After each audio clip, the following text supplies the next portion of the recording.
How reliable is the historical portrait of Jesus in the Gospels? For generations, Leonardo da Vinci's painting of the Last Supper has left us with an impression of what the meal that Jesus shared with his disciples looked like that night before his crucifixion. But how accurate is the Da Vinci classic rendering? And more importantly, what about those who say that the real story of what happened that night is different than the Gospel record? These scholars are convinced that the historical evidence gives us reason to take another look at the Last Supper. Jesus, man, Messiah, or more, on this day of discovery.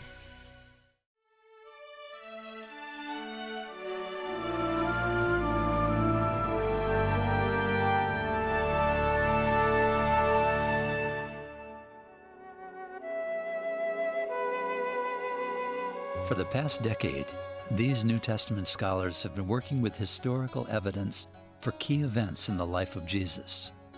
Evidence, they say, creates a compelling portrait of Jesus in the Gospels.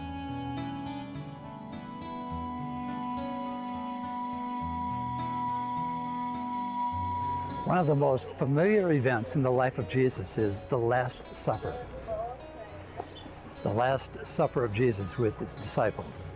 According to the Gospels in the New Testament, the meal took place in an upper room.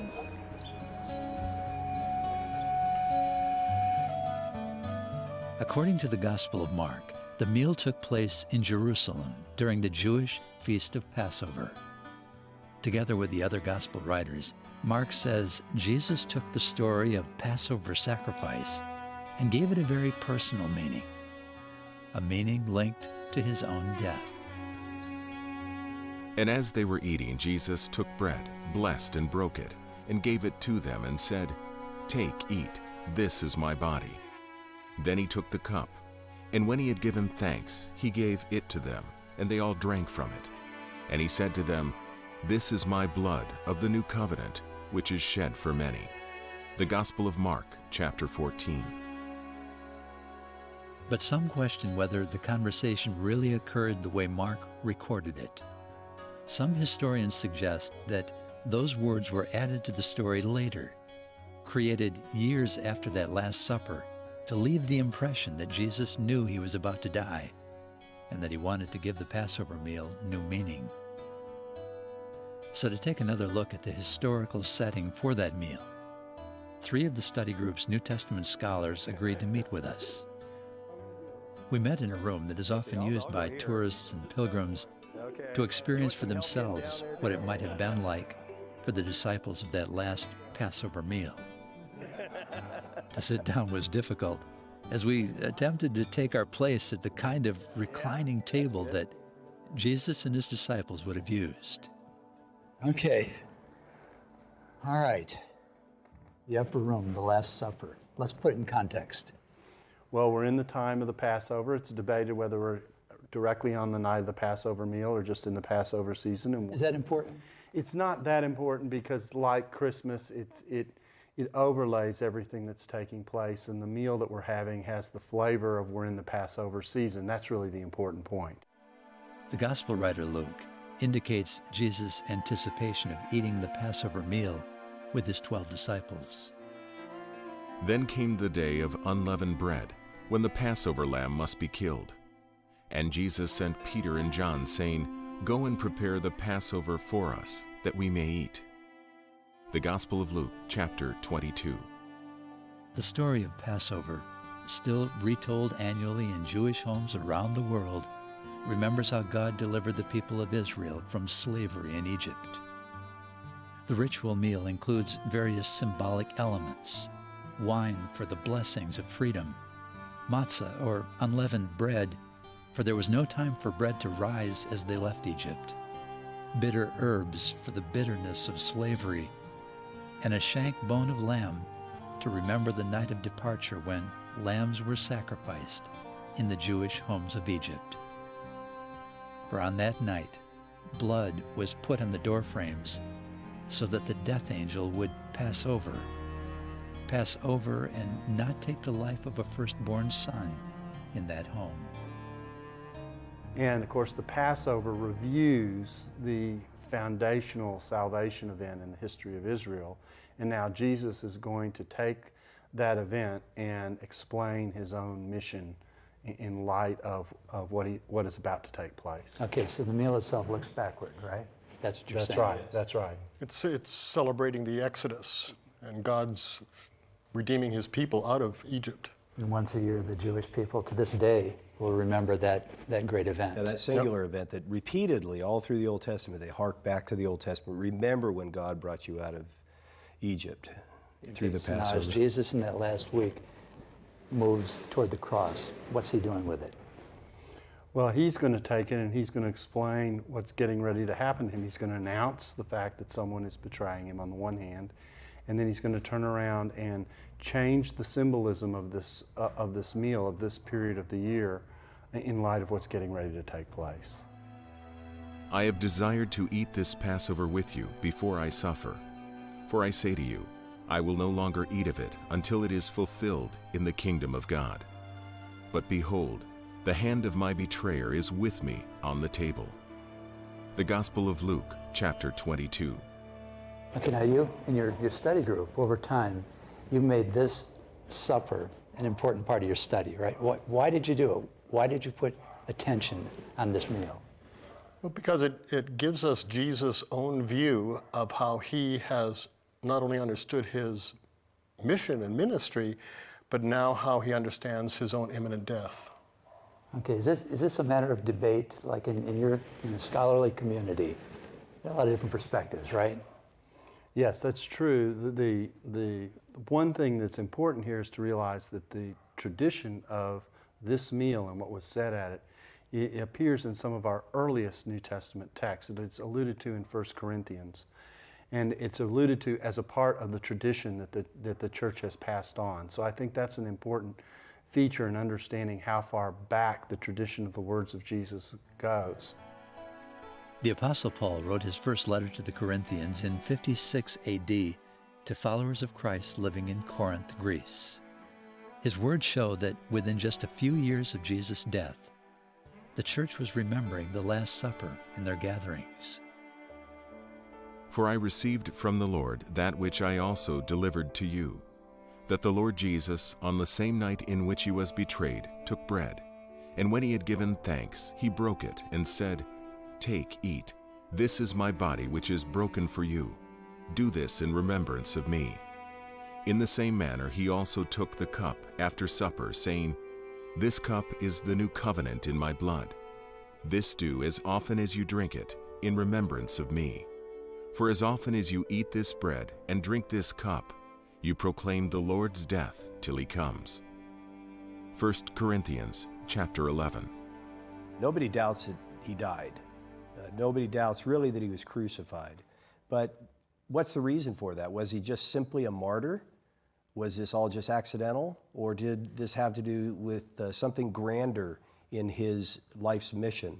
Okay, now how does that relate to the supper? Are you saying that there's a link between that issue Very definitely. and what was happening at this meal? Yeah, what's been going on is that he started several months back with predictions that he was going to be arrested. Jesus began to show his disciples that he must go to Jerusalem and suffer many things from the elders and chief priests and scribes, and be killed, and be raised the third day. The Gospel of Matthew, chapter 16. And skeptical scholars would look at that and say, well, how could he know that? How could he really know what was going on? And even if he could, well, that doesn't mean that there was anything really significant in his death. And so they'll doubt this meal where he declares, in this meal, he declares the mission of his life. There is a purpose behind his death. Okay, so what do you do if you're talking to someone, whether they're a scholar or not, and they don't look at the Bible the way we do? They don't accept that it's assumed, and they've not concluded that it's the Word of God. How do you begin to talk to people like that? There actually isn't all that much disagreement about the timing of this meal in many ways, but whether we can know what was said there and whether Jesus had anticipated his death in the way Mike was discussing, that's often what is debated. Now, we do have precedent for Jesus is being able to contemplate what might happen to him if he challenges the leadership in one way or another, whether it be Roman or Jewish, and that's John the Baptist. John the Baptist was beheaded for challenging the leadership at a moral level. And so this isn't something that Jesus would go into blind. We don't have to posit that he has some type of vision or something like that in order to contemplate what might happen to him if he begins to challenge the leadership. This meal makes sense that he would anticipate that something catastrophic is getting ready to happen. And according to the Gospels of the New Testament, Jesus would soon face death, not by accident, but by voluntarily allowing himself to be sacrificed in complete fulfillment of the Passover. According to the Gospel accounts, Jesus and his disciples shared that Last Supper here in Jerusalem. Even though the exact location of the supper is uncertain, there's a long history of Christian activity at this traditional site to recall what Jesus said and did. Much of this current structure, with its dramatic arches, dates to the Crusader period. Although some are convinced that Jesus would not have used the occasion of Passover observance to talk about his own death, this group of scholars has come to a different conclusion. And so what we're trying to do is to fit this into its context. What was happening as his ministry unfolded that Going led forward to this rather point? than That's backwards. right, that's right. And in the context of Judaism, the possibility of someone who is righteous being a sacrifice on behalf of the nation in one way or another was beginning to be considered and discussed. And we have a book like 4th Maccabees where this theme is raised. And so even though this is not biblical material, these kinds of thoughts are beginning to enter into Jewish thinking and Jewish consideration. What kind of action does this represent? And in a religion as traditionally rooted as Judaism is, in one sense, the fact that whether it's biblical or not is irrelevant if it's being theologically contemplated. Say that a different way. He's in pain, remember. Pain doesn't excuse everything. Well, that's right. The point here is that Judaism is a religion not only based on Torah, not only based on law, not only based on the first 5 books, not only based on what we call the Old Testament, but it has a tradition built around it. And so these other texts introduce theological ideas that people are contemplating about the significance of events and what they might mean.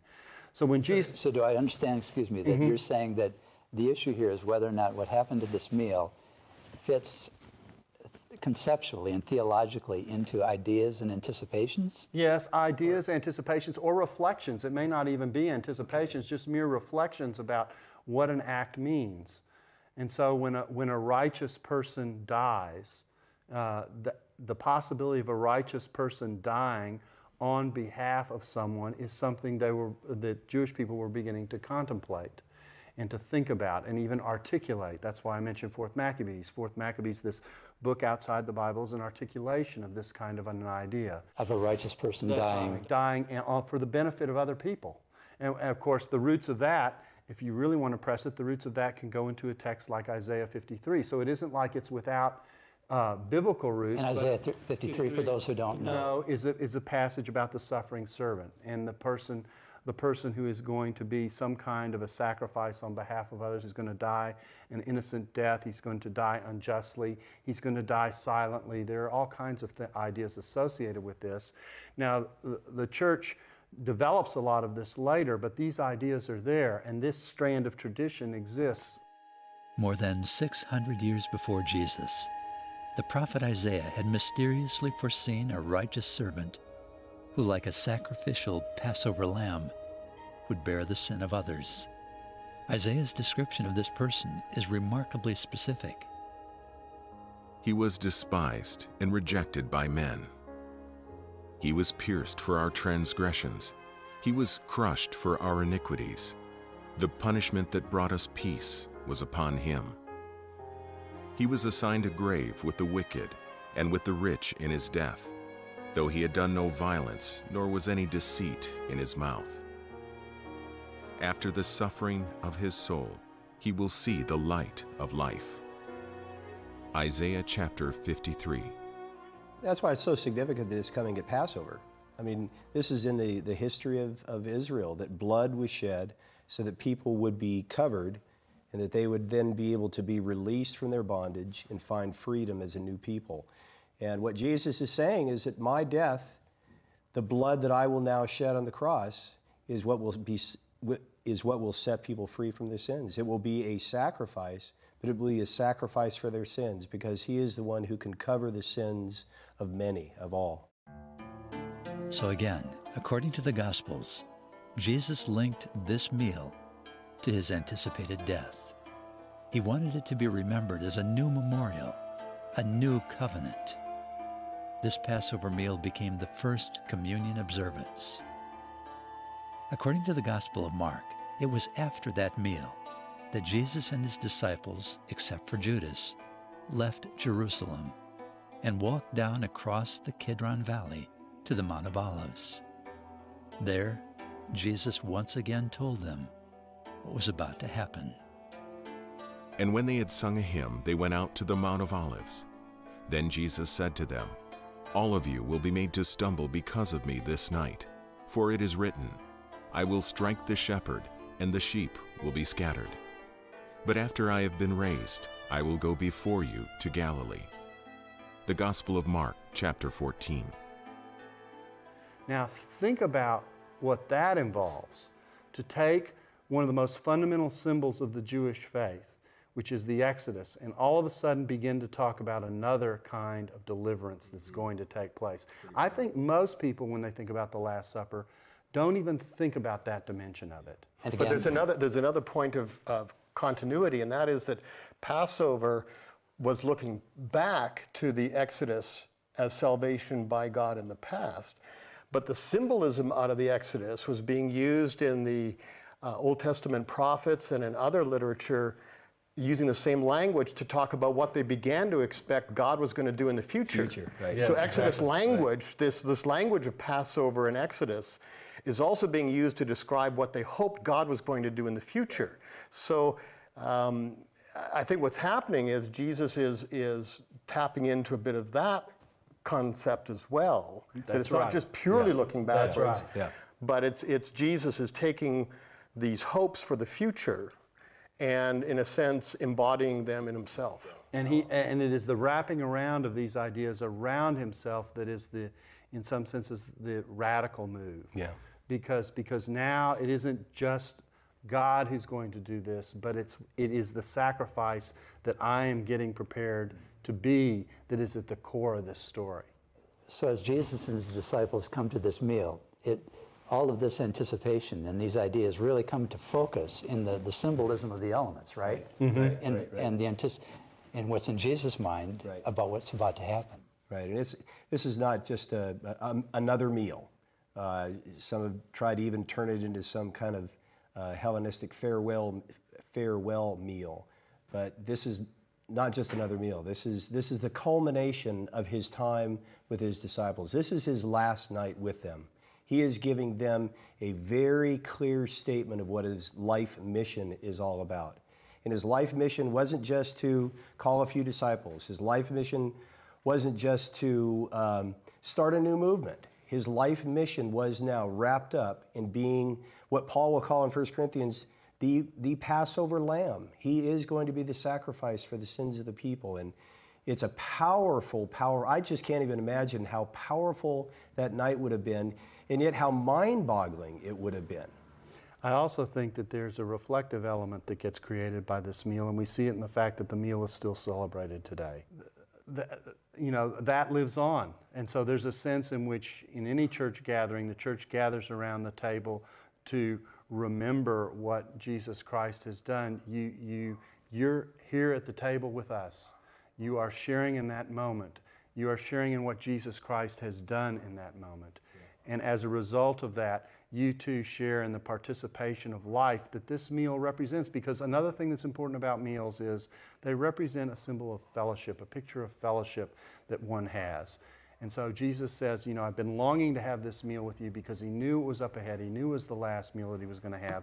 And he also knew that this fellowship and acceptance, this was a moment he was never going to have again with them again. Okay, so again, if I understand the work that you've been doing with with a whole series of important biblical events is to look at each piece as being a part of the picture, Right. but looking at how that part of the puzzle fits into the whole, right? Right. And that's what you're seeing with exactly this meal. right. That's exactly right. And in light of the tension that has been created by Jesus coming into the city, the temple cleansing, the things that he has said, the controversies that he's had, he understands now, he understands that his death is imminent, and he is being very clear to his disciples about what that's going to involve. And that they are going to have to be prepared to walk down potentially the same kind of path that he is getting ready to embark on entering. And yet how little they really understood at the time. About any it's of amazing, it. Exactly. isn't it? Exactly. So let me ask you then, man, for those who may have even participated in communion or any different kind of memorial meal as we practice in the Christian faith, but have never really put it together, and now hearing you, what would you like them to do with this? I mean, where do you think these ideas should take us? You know, this has hit me over the years in a powerful way that, you know, so often we just do church. We do ceremonies. We do religious ritual. We may take communion, Lord's Supper, once a month or once a year or once a week. And yet it just becomes so trivial. And if we lose the depth of what Jesus' life was all about, what he came to do, to enter into history as the Son of God, to take on a life that would then be given willingly and sacrificed for us, so that he descended into the hell of torture, of payment of sin, so that I can be free, so that I can find salvation, so all of us can know what it means to be free in Christ. We should never trivialize communion, the Lord's Supper, by just taking a little wafer, drinking a little juice. We should basically weep and then rejoice at what Jesus meant. I think the other part of this meal is what has become attached to it when it gets observed as communion. And that's the idea, in effect, you remember my death until I come again. This is not just about a death. Right. This is about a death that leads into life. It leads into a new life for Jesus in his resurrected form. It leads into a new life to anyone who embraces what Jesus offers. And so as a result, sometimes when you take the Lord's Supper, you have this sense of solemnity and almost a glumness. I'm focusing on the death. And sometimes I wonder, well, we forget that the meal is about fellowship. We forget that the meal is about life. And so it transcends that death. That's part of the point, is that Jesus didn't die just to die. He died to bring life. And so that is part of what's being celebrated as well. And sometimes I don't think we appreciate that enough. Yeah. The thing that I think is significant for me is that in the ancient Near Eastern world, the Mediterranean world, the Greco-Roman world, Jesus' world, when you ate together, you were in fellowship with the people you ate with. It was a sign of agreement and of oneness. And for me, when I celebrate communion, it is a celebration of my fellowship that I have with God, that I am accepted at his table. And what's interesting about this meal is that oftentimes it's a family meal. And so now look at what Jesus has done in saying who his family is. And this meal, when we observe the community, is Jesus is saying, you're a part of my family. So it's this intimacy, this acceptance, and as such, I think it's a very, very powerful reminder that Jesus' life and ministry was designed to invite people into fellowship with the living God. When visiting sites linked to important events in the life of Jesus, like this traditional location for the Last Supper, I often sense a spiritual bond with those who come, as with followers from centuries past. Sometimes I just watch, listen as a group prays, sings, or quietly pauses to remember the one who drank the cup of suffering for them, with a promise to return.